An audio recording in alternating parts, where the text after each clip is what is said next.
These are the carbs that crush insulin resistance. And yes, you heard that right.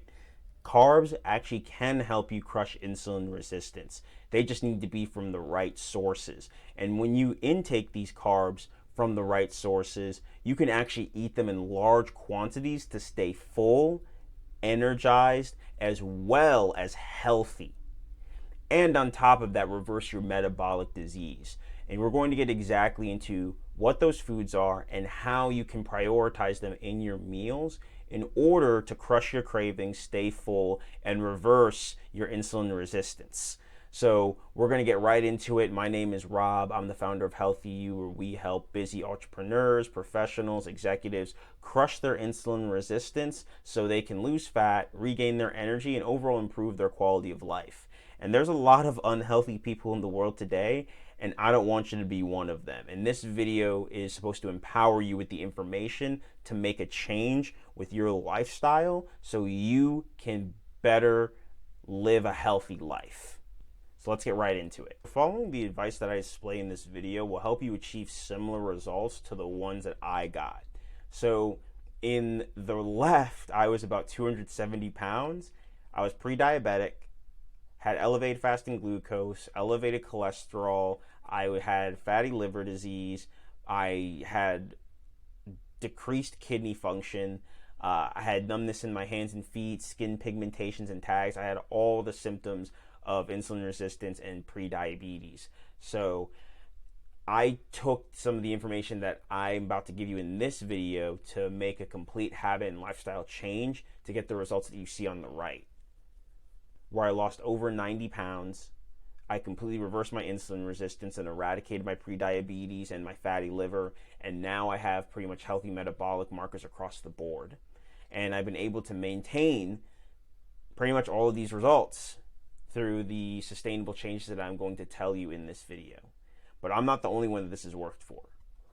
This has also worked for several of my clients, such as Brittany, who's an internal medicine doctor. When we started working together, she was also pre-diabetic, dealt with hypertension, brain fog, and overall just a low quality of life. And she was trying to work, more hours, and she had low energy. Within 9 months, she lost over 60 pounds, completely crushed her insulin resistance, reversed her pre-diabetes, and eradicated her hypertension. Now she has more energy than ever and can work longer hours and make more money.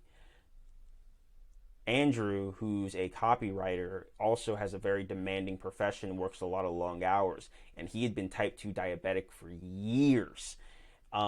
We made the proper habit and lifestyle changes that I'm about to display in this video, and he was able to lose just over 80 pounds in about 8 months. And now he has a completely normal A1C. He's reduced his medication load drastically, and he's been able to maintain most of these results. It's fantastic. So what I'm about to display in this video doesn't only work for me. It works for a lot of other people. So remember, our goal is to keep our blood sugar stable, and we need to use these foundational principles in order to do that. We need to remove most of the junk food and the processed foods from our diet, the sugar, calorie-dense foods full of saturated fat, sugar, and carbs. We need to stop drinking those sugar-filled energy drinks, dessert coffees, sodas. All that stuff has to go, and we need to prioritize water intake. You can also have black coffee, tea, zero sugar energy drinks are fine. You want to centralize your diet around whole foods, particularly protein.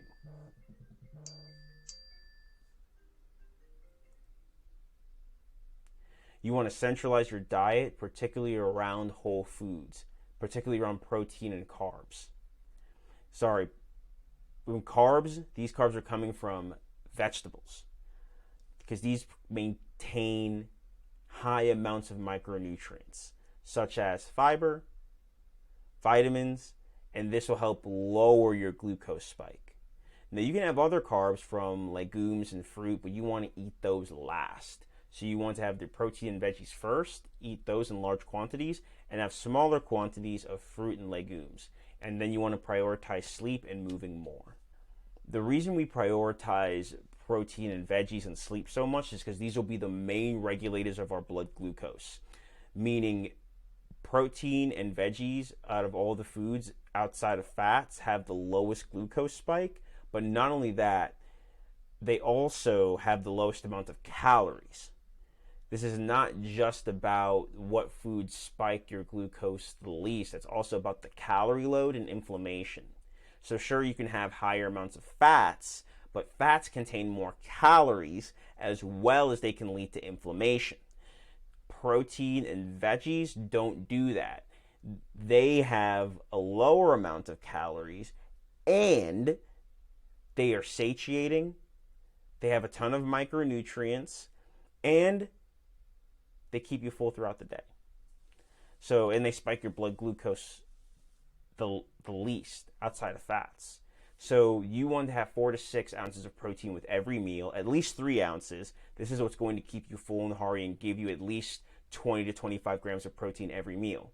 And you're going to have big servings of fibrous veggies. And this can be leafy greens, carrots, onions, tomatoes, whatever you choose. However you want to make them. Asparagus, kale, spinach, whatever you choose. This is going to help slow down your gastric emptying and help digest the food slower. So even if you do have some carbs afterwards, because they went behind your protein and veggies, your body will also digest those carbs slower as well. And the reason why sleep is so important is because your circadian rhythm helps regulate a lot of your hormonal function in your body. So for instance, if you're heavily sleep deprived, your body's metabolism and insulin signaling are going to be thrown off, meaning your body won't be able to metabolize glucose as quickly, and as a result, secrete more insulin than it needs to in order to bring the sugar back down. So if you don't get a lot of sleep, it's just going to help mess with your blood sugar, your metabolism, and that's going to lead to cravings, lack of fullness, as well as just overall weight gain. So you really want to prioritize sleep as well. So the right type of carbs you want to have with your meal, I kind of went into this earlier, are vegetables. They're complex carbs. These are carbs with a lot of micro and macronutrients. These are not calorically dense or processed. In fact, a lot of these foods are going to be very, very low in calories. So you're going to want to really dive into whole organic foods like vegetables, broccoli, carrots, leafy greens. These are going to be the types of carbs you want with your meals. And then on top of that, you can also have fruits that are on the lower glycemic side and also still complex, like berries, green bananas, apples. These also don't spike your blood sugar as much. And you can have large quantities of them. They're also low in calories. This is going to be very, very useful, especially if you want something to snack on or you want another portion to have with your meals. Legumes are also fantastic. They're a great protein and fiber source. Beans, lentils, chickpeas, peas are fantastic. You can also have these in like 1 or 2 serving quantities, and like 1 serving of beans, which will be like a third to half a cup, will be 100 to 150 calories. You know, it's pretty small. You have that with a lot of protein, veggies, a little bit of fruit, a little bit of legumes, and you have a very, very, very big nutrient dense meal that's not going to spike your blood sugar as much and keep you very, very full. So an example of this is like a chicken egg salad. So with beans, this is one of my favorite go-tos. I generally have anywhere from 4 to 6 ounces of chicken. I grill it, I chop it up. I'll usually have 2 boiled eggs. Chop those up with a handful of lettuce, kale, spinach. I'll sometimes throw in some carrots as well, and I'll have half a cup of black beans. This is fantastic because it's a big, big, big, big meal that's very satiating, that contains my protein, veggies, a lot of micronutrients, a good amount of fats from the hard-boiled eggs, and a lot of fiber from the beans and the lettuce or whatever veggies I choose to add. And that whole meal is only a few hundred calories. Most of the calories are going to come from the eggs and the protein. So the protein will be about 250 calories. The eggs will be another 150 calories or so. And then I have the beans. That's about another 150 calories. So overall, I had this huge meal, and I didn't even have 500 calories because the vegetables are going to be next to nothing. So I'm going to have a big, big, big, big plate of food And I can have 3 or 4 of these throughout the day and still eat less than 2,000 calories. This is how you can lose weight, eat a lot, reverse your metabolic disease, and never be hungry. And this goes into why crash dieting doesn't work. Because crash dieting optimizes for short-term, quick results. Everything that I explained earlier does the opposite. It optimizes for long-term results. Crash dieting is not the case, because this is for short-term and optimizing results. This is why you get the crash diets that are in small portions with food that doesn't taste good, that you can't make satiating meals out of. And the problem with that is it's not sustainable, it's not fun or enjoyable. You're always going to be stressing about what food to eat at what time, okay? And it's time consuming to make these meals, and you're always going to be left frustrated and hopeless because you're struggling to get this right throughout your day everywhere you go. This is why crash diet and fad diets don't work. It just heavily increases the chances of you relapsing and binge eating and gaining all the fucking weight back. That's a huge problem. When you're on these restrictive diets that don't allow you to have food freedom, it heavily increases the chances that you will fall off the rails, because you're going to get frustrated and hopeless because you won't be able to maintain it in most circumstances. So this minimizes the chances of you keeping the results long term, even if you do lose weight, in a few weeks or in the short term. I know, because I've done this, and I've worked with almost 60 people where that's been the case as well. Hence why sustainable dieting is the way to go. This is what I just talked about earlier. It's about lifestyle and habit change, because this optimizes for long-term sustainable results. This maximizes the chances of having great health long-term. Why? Because you'll be able to actually stick to a healthy diet. I don't even like calling it a diet. It's sticking to healthy eating habits. This makes having a healthy lifestyle fun and much less effort, because you have a much broader ranges of food that you can have. This is why this is so much easier, because it's much more flexible. That's why this is the way to go, because you'll be able to make foods out of this that you actually enjoy and that you like.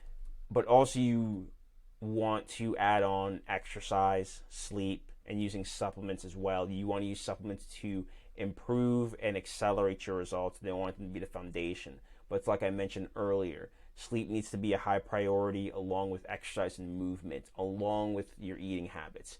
Your eating habits are the foundation, and your sleep is almost as important. It's almost as important. It's like 1A and 1B.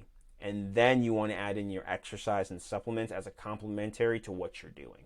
So those are the carbs that won't cause insulin resistance. In fact, these are the carbs that will help you crush insulin resistance. These are going to be your vegetables, your fruits, legumes. These are the foods that you can have that actually taste good and help you stay healthy and lose fat. Especially, you want to couple protein along with vegetables. This is what's going to allow you to eat food in large quantities and still lose fat and crush your insulin resistance. And then you can have small portions of fruit and legumes on top of that. And you can add in some fats as well. This is going to give you a very nutrient-dense meal that'll only be a few hundred calories, and this will allow you to still lose weight and stabilize your blood sugar and bring down those insulin levels. Okay? Couple that with sleep, exercise, supplementation, you're off to the races. And you just have to slowly make those changes and keep that up for years, and this will be easy to do because you'll be able to make great meals that taste good. And that's what this all comes down to, giving you the freedom to make the meals that you want to and make this fun. But anyway, I hope this helps you. Please follow me on Facebook, Instagram, TikTok, X, Threads. I have more information for you guys and more quick tidbits, as well as if this was helpful for you, please smash the like button, subscribe, hit the notification bell, comment. Do you eat these carbs? Is this information that you knew before? If so, let me know. Anyway, I'll see you guys in the next one. Talk to you soon.